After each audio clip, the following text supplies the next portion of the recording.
अस्सलाम वालेकुम नाज़रीन, मैं हूं आसिम खान और आप देख रहे हैं BBN चैनल। आइए देखते हैं आज की टॉप 10 न्यूज़। सऊदी अरब के ग्रैंड मुफ्ती शेख अब्दुल अजीज़ बिन अब्दुल्ला बिन मोहम्मद अल शेख का 42 साल की उम्र में इंतकाल हो गया। वो 1999 से ग्रैंड मुफ्ती के ओहदे पर फाइज थे और काउंसिल ऑफ सीनियर स्कॉलर्स के सदर के तौर पर मुल्क की दीनी रहनुमाई करते रहे। शेख अब्दुल अजीज़ कुरान और हदीस की गहरी समझ के लिए मशहूर थे और उनके फतवे पूरी मुस्लिम दुनिया में फॉलो किए जाते थे। उनके इंतकाल पर सऊदी क़ियादत और मुस्लिम उम्मा ने इजहार अफसोस करते हुए कहा कि उनकी खिदमत हमेशा याद रखी जाएगी। White house press secretary Karoline Leavitt के मुताबिक अमेरिकी सदर Donald Trump United Nations general assembly के दौरान न्यूयॉर्क में आज मुस्लिम मुल्कों के रहनुमाओं से मुलाकात करेंगे ताकि गाजा में जंग के बाद अमन और इंतजाम के लिए अपना प्लान पेश कर सकें। इस प्लान में हमास को शामिल नहीं किया गया और अरब मुल्कों से मदद और फौज भेजने की भी दरख्वास्त की गई है। इस प्लान पर कई मकाम पर तनकीद भी हुई है और कुछ लोग इसे नुकसानदेह करार देते हैं। फ्रांस ने कल यूएन में फ़लस्तीन की रियासत को रस्मी तौर पर कबूल कर लिया। फ्रेंच प्रेसिडेंट इमानुएल मैक्रोन ने इस फैसले को तारीखी कदम करार दिया। इमानुएल मैक्रोन के इस ऐलान को यूएन जनरल असेंबली हॉल में हाजिर 140 से ज़्यादा रहनुमाओं ने तालियों के साथ खुशी का इजहार करते हुए कबूल किया, जिसके बाद कई और यूरोपियन और वेस्टर्न मुल्कों ने भी फ़लस्तीन को कबूल किया। UN secretary general Antonio Guterres ने इस फैसले को इंसाफ करार दिया, जबकि इजराइल ने इसका मुखालिफ जवाब दिया।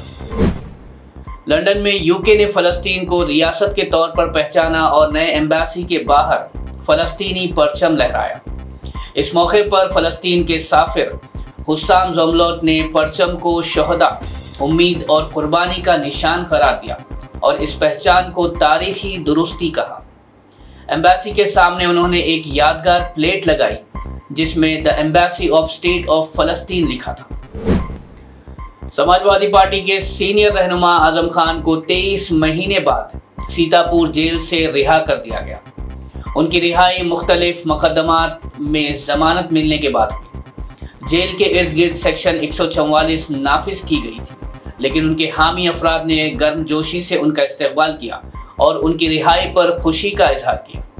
रिहाई के बाद आज़म खान ने अपने कायद के दिनों को इम्तिहान करार देते हुए अपने रुफ़क़ा का शुक्रिया अदा किया। एसपी के रुकने असेंबली अनिल कुमार वर्मा ने कहा कि बहुत अरसे बाद कानूनी कार्रवाई अपने अंजाम तक पहुंची और हम इस पे अदालत का शुक्रिया अदा करते हैं।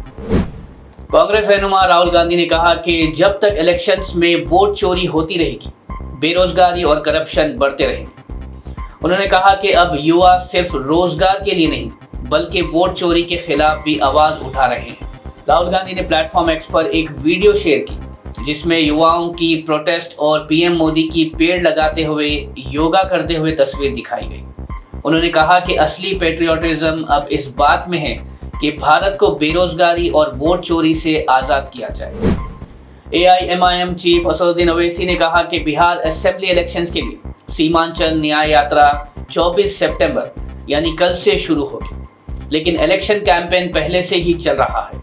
उन्होंने कहा कि पार्टी के प्रेसिडेंट अख्तर उल ईमान की क़ियादत में काम जारी है और अब सीमांचल में 4 दिन का दौरा होगा, जिसमें मुख्तलिफ कॉन्स्टिट्यूंसीज में जाकर पब्लिक से मुलाकात और जन सभाएं रखी जाएगी। असद ओवैसी ने यूपी सरकार के फैसले को भी तनकीद का निशाना बनाया, जिसमें पुलिस रिकॉर्ड से कास्ट रेफरेंसेस हटा दिए गए और कहा कि बीजेपी को अपनी कास्ट बेस्ड रैलीज पर भी ध्यान देना चाहिए। हाइड्रा के कमिश्नर एवी रंगनाथन ने कहा कि हैदराबाद को मुस्तकबिल में 100 सालों के लिए महफूज रखने के लिए पानी की झीलों और नालों की हिफाजत बहुत ज़रूरी है। रंगनाथन ने कहा कि हाइड्रा ने अपने शुरू होने के बाद से 581 गैर कानूनी इमारतें हटाकर 923 एकड़ ज़मीन वापस ली है, जिसकी कीमत तकरीबन 50,000 करोड़ रुपए है। वापस ली गई ज़मीन में सरकारी प्लॉट्स, सड़कें, झीलें, पार्क्स और नाले शामिल हैं।